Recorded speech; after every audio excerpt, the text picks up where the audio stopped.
नमस्कार. सर्वांना प्रश्न पडला असेल ही थार कुठली आहे.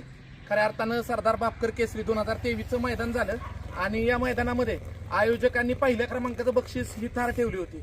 मात्र काही कारणास्तव ही थार रद्द करण्यात आली. मात्र त्या मैदानामध्ये खऱ्या अर्थानं थारचे मानकरी ठरले होते षष्टम हिंद केसरी आणि आपला षष्टम हिंद केसरी असणारा बकासूर आणि आपला सर्जा. खऱ्या अर्थानं सर्जा आणि बकासूर या जोडीची ही पहिलीच थार होती. खऱ्या अर्थानं बकासूरची ही दुसरी थार, कारण याच्या अगोदर थारचं जे रुस्तम हिंद केसरीचं मैदान झालं होतं या मैदानामध्ये बकासूरला थार मिळाली होती. मात्र सर्जाची ही पहिलीच थार होती. खऱ्या अर्थानं त्याची आठवण राहावी, कारण सर्जा माझ्याकडे आल्यापासून खऱ्या अर्थानं त्यानं दिलेली मला ही पहिलीच भेटवस्तू होती.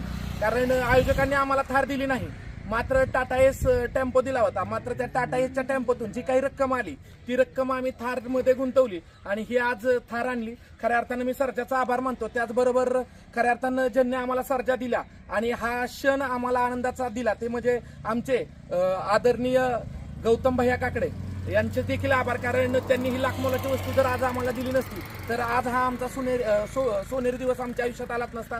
त्याच्यामुळं या सर्जाची पहिलीच आठवण आहे थारचं मैदान आणि थारच मिळाली नाही. मग थारचं मैदान म्हणून मी स्वतः त्याच्यात काही पैसे टाकून ही थार आणली. तर खऱ्या अर्थानं मी सर्जाचं पण आभार मानतो. त्याच्यानंतर ही थार मिळवण्यामध्ये खऱ्या अर्थानं ज्या बैलाचा सगळ्यात जास्त महत्वाचा वाटा होता तो म्हणजे आमचे मोहिल शेठ धुमाळ यांचा षष्टम हिंद केसरी बकासूर. त्या बकासूरचं देखील मी आभार मानतो आणि खऱ्या अर्थानं ज्यांनी गाडी चालवली ते म्हणजे आमचे हिंद केसरी ड्रायव्हर विठ्ठल नाना बुतकर यांचं देखील मी मनापासून आभार मानतो, कारण या सर्वांचा सुवर्णयोग जमून आला त्याच्यामुळे ही थार आली. पुन्हा एकदा संबंध महाराष्ट्राचे देखील सर्जा आणि बकासूर या जोडीला सपोर्ट केल्याबद्दल अशाच पद्धतीच्या अनेक थार आपल्या जवळ येतील आणि तुमचे आशीर्वाद आमच्या सोबत राहू द्या हीच विनंती. जय हिंद, जय महाराष्ट्र.